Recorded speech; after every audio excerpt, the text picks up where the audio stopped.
Assalamu sevimli qeyrindaşlarım. Kitap o'qish munbiriga xush keldingiz. Men Mihray Rahman. Sherim Bulaq sirasini bevosita o'qib tarqityapman. Bugun sal kechikish bo'ldi. Xizmat munosabati bilan to'g'ri tushunishinglarni umid qilaman. Davos o'qishni boshlaymiz. Tungi o'qishlikda biz o'qib Badri urushining oldidagi janglar va avatilgan qo'shinlar degan mazmunni to'xtagan edik. Davos boshlab ketdik. Ovozim kelyaptimi? Tekshirib baqsam. Rahmat. Davos boshladim. Badri urushining oldidagi janglar va avatilgan qo'shinlar.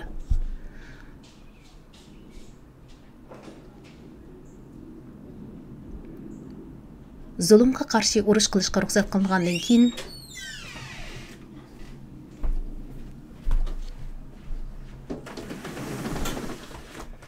Darizamni yepvatdim, ovoz sirtim bak qattiq kelyapti.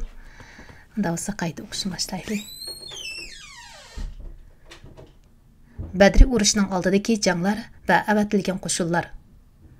Zulmga qarshi urush qilishga ruxsat qilingandan keyin musulmonlar orasida mazkur ikki loyihani o'rlash uchun harbiy harakatlar jonlanib ketdi. Ular hozirgi zamondagi chorlab kuzatish faoliyatlariga o'xshash bir turlik harbiy harakatlarni olib bordi. Buningdagi maqsad biz yuqorida ko'rsatib o'tganimizdek Makka-Sham asosliq yo'lini kuzatish, Madina atrofidagi cho'ng kichik yo'llar va Madinadan Makkaga boradigan yo'llarning jug'rofiyalik yo'nalishini to'nib olish va mushu yo'l bo'ylariga joylashgan qabilalar bilan munosabatlik ahdnomalarni tuzish edi.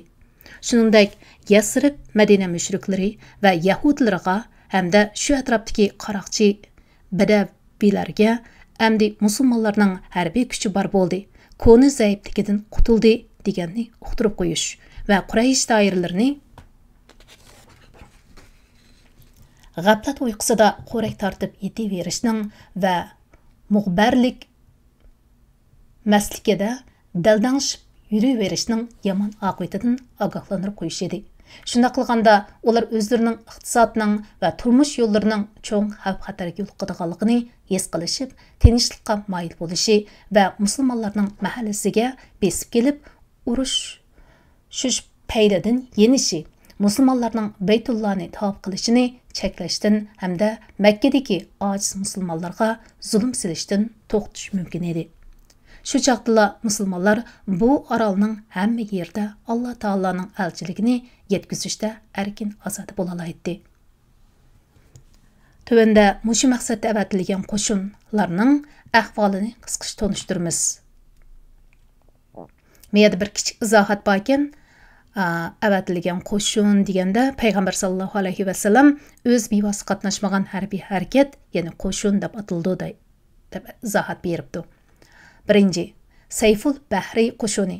Hijriyaning 1-yili Ramazon oyi milodiy 623-yil 4-oy to'g'ri keladi.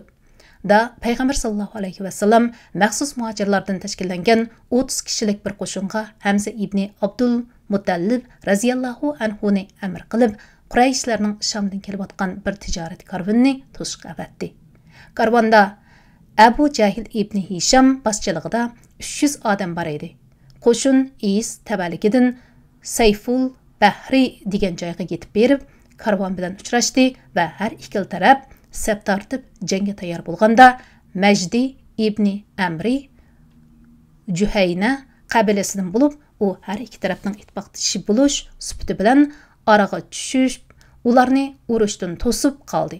Hamza radhiyallohu anhu boshchiligidagi bu qo'shinning alimi payg'ambar sallallohu alayhi va sallam o'z qo'li bilan qadagan tunji alam bo'lib, rangi oq edi.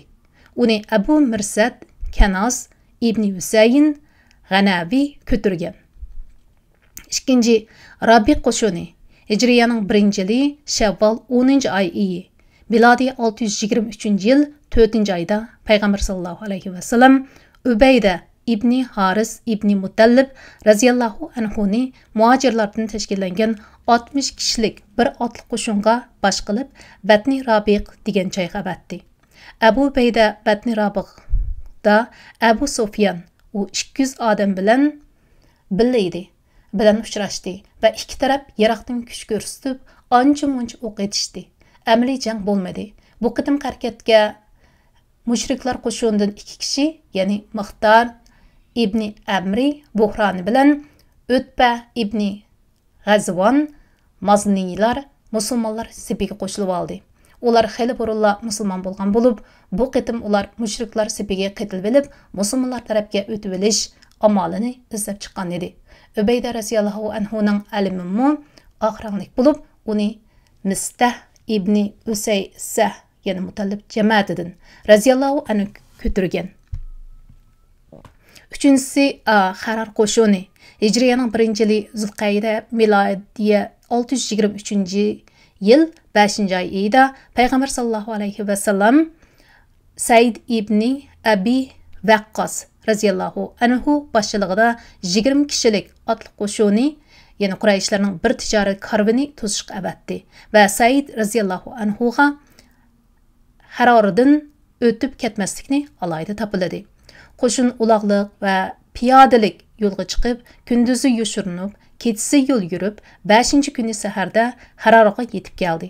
Ular yetib borgandan keyin karvonning bu yerdan oldingi kuni o'tib ketganligini payqadi. Said radhiyallohu anhuning alimi oxirangda bo'lib, Miqdad ibn Amri radhiyallohu anhu ko'tirgan edi. 4-chi Abboy yoki Vaddon jangi. Hijriyaning 2-yili Safar 2-oy milodiy 623-yil 8-oy oyida Payg'ambar sallallohu alayhi va sallam Madinada o'z o'rniga Said ibn Ubada radhiyallohu anhuni qoldirib, maxsus muhojirlardan tashkillangan 70 kishilik qo'shin bilan Qurayshlarning bir tijorat karvonini to'sish uchun chiqdi. Hatto Vaddon degan yergacha bordi. Bu qitimmi urush bo'lmadi. Bu jangda Payg'ambar sallallohu alayhi va sallam Amri ibn Mahsh Al-Zammari bilan ittifoqdoshlik kelishimi imzoladi. Amri shu chaqda, ya'ni Zamra qabilasining boshlig'i edi. Kelishimnomning teksti tuvandikcha. Bu Allohning payg'ambari Muhammadning Bani Zamra xalqiga yezib bergan putuknomasidir. Bani Zamra xalqi Allohning diniga qarshi harakat qilmaslar, Supa dengizi eqib tursizlar, ularning mol-mulki va hayot bexatarligi to'liq kapolatga ega qilindi. Dushmaniga qarshi yordam berildi va Rasululloh ularni yordamga chaqirsa, ular chaqiriqqa ovoz qo'shidi. Vassalom. Mana bu Payg'ambar sallallohu alayhi va sallam elib borgan tunji jang bo'lib, Madinadan yo'lga chiqib 15-kuni qaytib kelgan. Alam yanala oxirangda bo'lib, Hamza ibn Abdullah Mutallib radhiyallohu anhu ko'tirgan edi. 5-chi Bavat jangi. Hijriyaning 2-yili Rabiul Avval milodiya 623-yil 9-oy oyida Payg'ambar sallallohu alayhi va sallam sahobilardan 200 kishini ergashtirib, Qurayshlarning bir tijorat karvonini to'sish uchun chiqdi. Karvonda Umayya ibn Halaq, Jumahi va yana 100dek odam mal hisobida 2500 to'gi bor edi. Payg'ambar sallallohu alayhi va sallam qo'shin bilan Rizva tavalligidan Babat degan yergacha bordi. Ammo ularni uchirta olmadi. U bu qitim Madinada o'z o'rniga Said ibn Ma'az radhiyallohu anhuni qoldirgan. Oxiranlik alamni Said ibn Abi Waqqas radhiyallohu anhuga tutqizgan edi. 6-chisi Saffon jangi. Hijriyaning 2-yili Rabiul Avval milodiya 623-yil 9-oy oyida Kuz ibn Jabiril Fihri tasgamahat mushriklardan bir qancha qaroqchi bilan Madina boyliqiga hujum qilib, bir bo'lak chorva va qo'y tugilarni bulab ketdi. Payg'ambar sallallohu alayhi va sallam buningdan xabar topgandan keyin sahobalardan 70 kishi bilan uni qo'g'lashga atlandi. Hatto Badri tavalligidan Saffon degan yerga qo'g'lab bordi. Lekin u Kuruz va uning odamlarini qo'lga tushira olmay qaytib keldi. Bu jang birinchi Badri jangi deb ataldi. Bu qitimqi jangda Madinada o'z o'rniga Zayd ibn Haris radhiyallohu anhuni qoldirib qo'ydi. Alamning rangi oq bo'lib, Ali ibn Abi Talib radhiyallohu anhuga tutqizgan edi. 7-si Ushayr jangi. Shu yili Jamadi Avval yoki Jamadiya oxir milodiy 623 yil 11 oy yoki 12 oyni ko'rsatdi. Eyda payg'ambar sallallohu alayhi vasallam maxsus muhojirlardan tashkillangan 150 kishi 207 deb qaraldi deb izohat berilibdi. Bilan 30 so'ga navbatlashib, menib Qurayshlarning Shamga kelayotgan bir karvonni to'sishga atlandi. Chiqish yoki chiqmaslikni musulmonlarning ixtiyoriga qo'ydi. Payg'ambar sallallohu alayhi vasallam karvonning nurg'un mallarni elib Makkadan yo'lga chiqqanligi to'g'risida ma'lumot topshirib olgan edi deb bir izohat beribdi. Shunga u jiddiy yo'l yurib Zil-u-Shayr degan yerga yetib bordi. Lekin karvonning bir qancha kun ilgari bu yerdan o'tib ketganligi ma'lum bo'ldi. Bu karvon Shamdan qaytib kelishda payg'ambar sallallohu alayhi vasallam va uning oldini to'sish uchun qo'shin tortib chiqib, cho'ng Badr jangining yuz berishiga sabab bo'ldi. Ibn Issoq rahimahullohning rivoyatida payg'ambar sallallohu alayhi vasallam Jamadiya avval 5-oyning oxirlari yo'lga chiqib, 6-oyning boshlari qaytib kelgan deyiladi. Ehtimol bu tarixshunoslarning mushu jangning vaqtini bekitishdiki qarshisining o'xshamasligi bo'lsa kerak. Bu jang jarayonida payg'ambar sallallohu alayhi vasallam, ya'ni Mudlij qabilasi va ularning ittifoqdoshlari bo'lgan Bani Zamra qabilasi bilan o'zaro dushmanlashmaslik kelishimi imzoladi. O'z o'rniga Madinada Abu Salima ibn Abdul Asad raziyallohu anhuni qoldirgan edi. Bu jangdagi alammu oq rangli bo'lib, Hamza ibn Abdul Muttallib raziyallohu anhu ko'targan. 8. Nahlu qo'shoni. Hijriyaning 2-yili Rajab milodiy 624 yil 1-oyga to'g'ri keladi. Eyda payg'ambar sallallohu alayhi vasallam Abdullah ibn Jahshi raziyallohu anhuni muhojirlardan 12 kishi bilan Nahla degan joyga vatdi. 2 kishi bir to'yga navbatlashib minib mangdi. Payg'ambar sallallohu alayhi vasallam Abdullah raziyallohu anhuga bir parcha xat yozib tutqizib, saq 2 kun yo'l yurgandan keyin ana xatni ichib, shu bo'yicha ish ko'rishga buyurgan edi. Abdullah atlanib 2 kundan keyin xatni ichib o'qidi. Xatda mundaq deyilgan edi: Bu xatimni o'qigan bo'lsangiz, siz yana to'xtamay mengib Taif bilan Makka oraliqidagi Nahla degan yerga berib tushing. U yerda Qurayshlarning karvonni kuzding va bizga shu to'g'riliq ma'lumot yetkazing. Vassalam. Abdullah xatni o'qib bo'ladi. Farmon bardormiz dedi va hamrohlariga payg'ambar sallallohu alayhi vasallamning farmonini uqtirib: Men cho'qim boraman, biroq sizlarni majburlamayman dedi. Shuning bilan ularning hammasi boradigan bo'ldi. Lekin safar davomida Said ibn Abi Waqqas raziyallohu anhu bilan Utba ibn G'azvonlar navbatlashib mingan to'ygisini yitirib qo'yib, ikkalan ashu to'ygini izlab qo'shindan ayrilib qoldi. Abdullah ibn Jahshi raziyallohu anhu hamrohlari bilan to'xtamay yo'l yurib, og'ir Nahla degan joyga kelib tushdi. Shu asnoda bu yerdan Qurayshlarning quruq üzüm, açlıq və ticaret mallarını elib mangan bir karvon o'tdi. Karvonda Amr ibn Hazrami, Abdullah ibn Mughiraning 2 o'g'li Osman bilan Naffal va Bani Mughira jamoatining chakiri Hakam ibn Kaysallar bor edi. Musulmonlar maslahatlashib mundaq deyishdi: Bugun Rajab harom oyining oxirgi kuni. Meda harom deb opta izohat tashlab yezibdi. Ularga tegish qilsak, harom oyining hurmatini Rajab oyining deb qo'y. Rajab oyining hurmatini buzgan bo'lamiz. Agar qo'yib etsak, ular bugun kecha Hajab haram zamindiga kirib oladi. Ular shundaq deyishib, oxiri qo'l silish qaroriga keldi va biri o'qiya bilan Amr ibn Hazramiga o'q üzüb uni o'ldirdi va Osman bilan Hakamni asir oldi. Naffal qochib ketdi. Ondan karvondagi barliq mol-mulk va 2 asirni haydab Madinaga elib keldi. Ular bu g'animatdan 5dan 1ni ayrishdi. bu islom dini ro'naq topgandan buyanqi tunji qatim 5dan biri ayrılgan g'animat, tunji o'ldirilgan maqtul va tunji asir ilingan asirlar bo'lib qoldi. Payg'ambar sallallohu alayhi va sallam qo'shinning bundaq harakat qo'llanganligidan norozi bo'ldi. U men sizlarni harom oylarda urush qilishga buyurmagan edimg'u deb qaydi va elib kelingan mol va asirlarni tasarruf qilishdan chekladi. Mushriklar va bu voqeadan keyin musulmonlarni qarlash uchun obdan bir fursat topdi. Ular musulmonlarni Xudo harom qilgan oy kunlarning hurmatini lapsanda qildi deb aybladi va bu haqda har xil so'z-cho'chaklarni tarqatdi.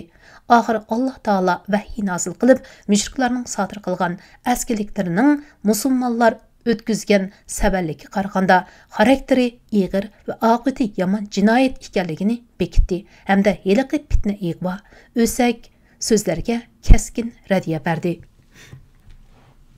Ey Muhammad, ular senden haram qilingan ayda urush qilishga bo'lamdi deb so'raydi. Aytqinki, bu ayda urush qilish cho'ng gunohdir.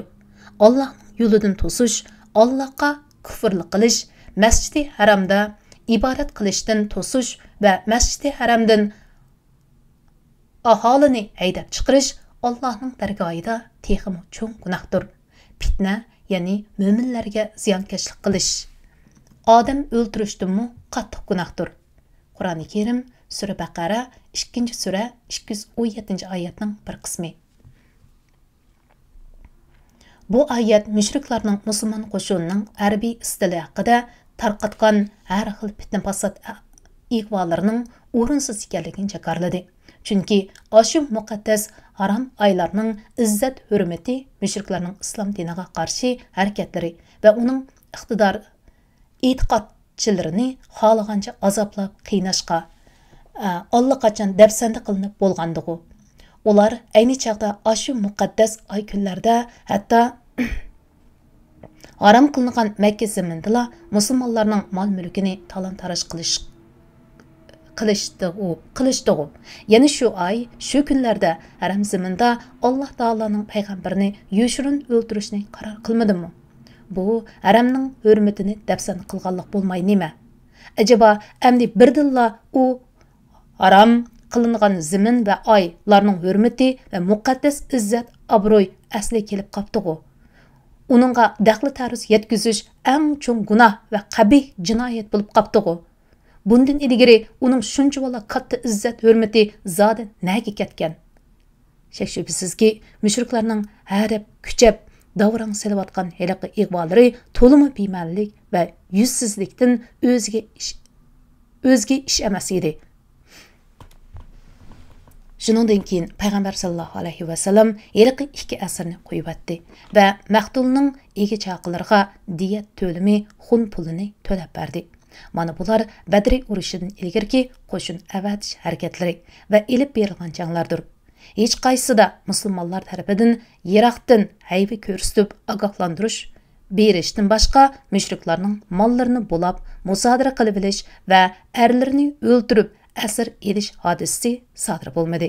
Faqat Nahl vaqasida mushriklar Jabir ibn Fihri boshchiligida Madinaga hujum qilib, bulang-talang qilgandan keyin shuningga qarata ozroq tegib qo'yish bo'ldi xolos. Demak, mushriklar ilgari keyin bo'lib, nurg'un qabih askiliklarni qilgandan sirt, yana bu qitimmi mushtini dastlab otgan o'zir bo'lg'ashqa shuningga qarata muvofiq tadbir qo'llanmay bo'lmadi.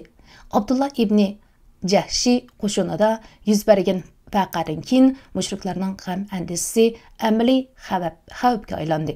Ularning ko'z oldida cho'ng bir xatar ko'langisi pulanglashga boshladi va ular yuz berish ehtimolidan qo'rqib turayotgan ish haqiqatan yuz berdi. Ular buningdan Madina tarafning uxlab yotmaganligini, ularning intayin sagaklik bilan o'zlarining harakat tevishlarini to'yib turganligini va taxminan 300 kilometr yiroqgacha bostirib kelib, odamlarni o'ldirib, mollarini musodara qilib, yana omon eson qaytib ketaligidek darajada jasoratiga ega bo'lganligini bilib olishdi. hamda o'zlarining Sham bilan bo'ladigan savdo tijoratining davomli xavfga uchraydiganligini jazmlashtirishdi. Lekin ular mug'ambarlik va mushtumzo'rlikdan o'shini yig'ib tinch ittifoq yoki o'zaro e'tirof qilish asosida yashash yo'lini tutmay, balki texmu haddidan eshib o'shmanlik adovat o'tida to'lqinishga boshladi. Hatto ularning kotibosh amaldorlari burun tovlagan musulmonlarni o'z mahallasiga berib qirib tashlaymiz degan tahdid shuarni amdilikda amaliyotda o'rinlash qaroriga kelishdi. Mana bu mug'ambarlik oxir ularni Badrga so'rab chiqqan edi. Zulmga qarshi urush qilishdi. Farz qilib bekitish va uningga targ'ib qilish uchun har taraflama tayyorlik ko'rishga farmon tushirish ayni chog'dagi vaziyatning jiddiy taqozosi edi. Navoda shu chaqda vaziyatni to'g'ri mo'ljallay oladigan odatdagi bir harbiy qo'mondon mas'ul bo'lgan holatdami, albatta qo'shini darhol tartibga selib, yuz berish ehtimoli bo'lgan voqealarga qarata tezin inkos qaytirish holatida turishga buyruq tushirar edi. Mana hozir vaziyat haq bilan nohaq o'tirsidiki, qonliq to'qinishni taqozo qilayotgan paytda hammani bilguchi buyuk Parvardigor Taolo qandoqmi urushga farmon tushirmay qolsin. Halbuki Abdullah ibn Jahish qo'shini vaqasi mushriklarning hayvisini qattiq yerga urib, ularning zardisini qayintayotgan va ularning puti ko'ygan to'qidek dard alam cho'qlarga dastib qo'ygan tursa, zulmga qarshi urush qilish farmoni bayon qilingan oyatlar urushlarning yuz berish ehtimolining nihoyat yaqin qolganligidan nusrat va g'albining oxirgi hisobda musulmonlarga mansub bo'lganligidan derak beradi. Dal mushu kunlar Hijriyaning 2-yili Shayban, milodiy 624-yil 2-oyda Alloh taolo Masjidun Nabaviyning qiblasini Baytulloh Muqaddas Masjidun Nabaviyning qiblasini Baytul Muqaddas tarafdan Masjidil Haram, ya'ni Kaybaga tarafga o'zgarishga buyurdi. Natijada musulmonlar sepiga ma'lumotchilik va parakandichilik silish maqsadida so'qinib kirib olgan imoniy ojizlar va yahudi munofiqlar musulmonlar sepidan ayrilib asli nasliga qaytdi. Buning bilan musulmonlarning lashkar hisoblari nurg'unlagan aldamchi, xiyonatkor kushandilardan tozalandi. Qiblaning o'zgartirishi musulmonlar toki mushu yangi qiblani ishg'ol qilgan qadar davomlashadigan yangi bir davr bosqichining boshlanganligini ko'rsatdi. Alayli bu qavmning qiblasi dushmanlarining qo'lida ko'p qilish shu qavm uchun nomus ish emasmi? Uni hamon bir kuni ularning chanqilidan qutuldirmay bo'lamdi.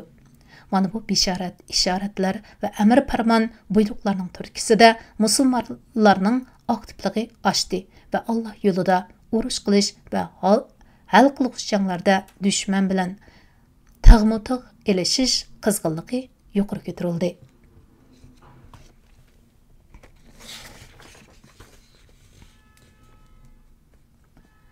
Badri urushi islom tarixidagi tunji hal qilg'uch jang.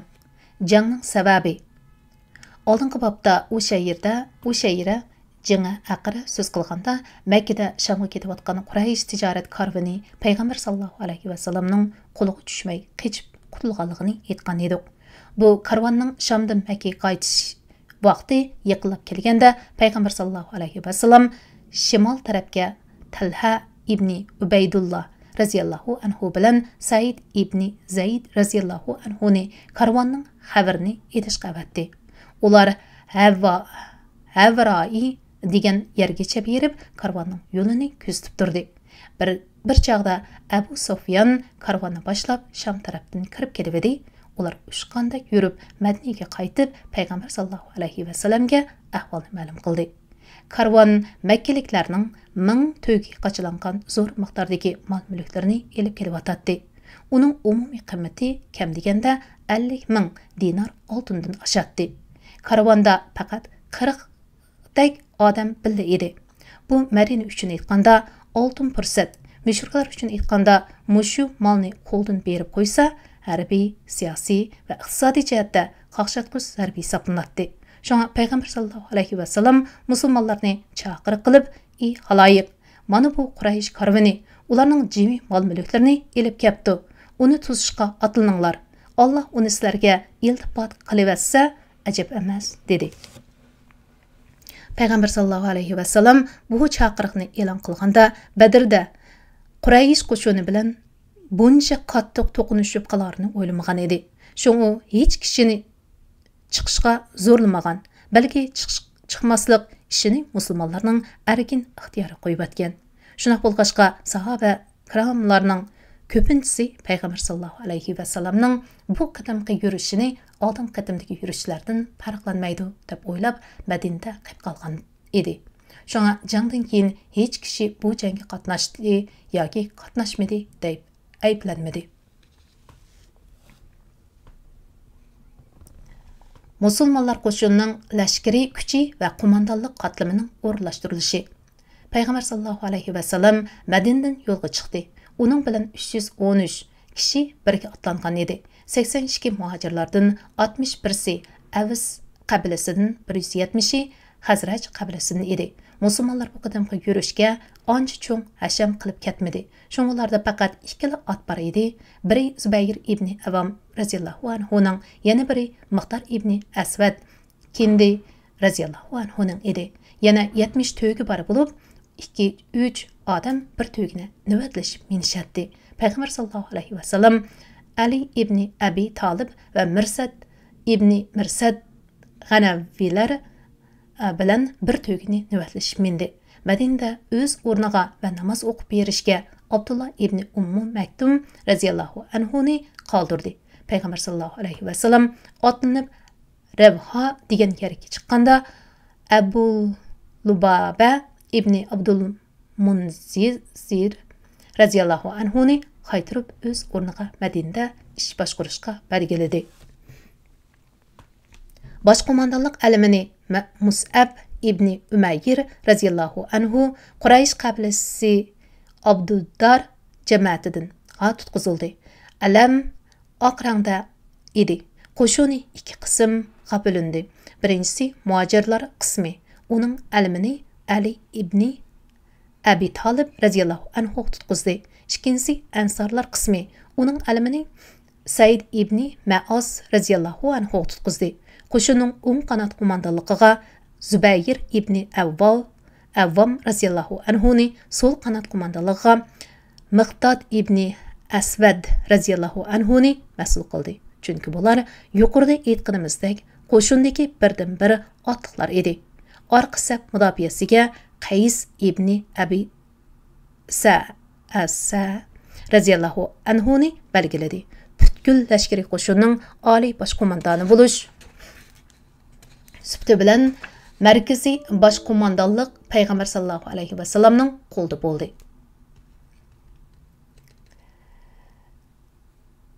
Vaqtimiz bir kelib qopti, yarim soatga oz qopti. Bugungi o'qishlikni mushada to'xtay, bevosita tarqatishim mushada to'xtay. Chunki o'zim sal charchab qoptiman. Bugun bek qattiq ishlash bo'lib ketdi xizmat o'rnimda. Unisi ovozlarim bek tutilib ketibdi. Shunga kechirgaysizlar. Allah buyursa atlikki mushu vaqtda o'qishni davomlashtiramiz. Hammanglarning diqqat berganiga rahmat. Allohga omonat.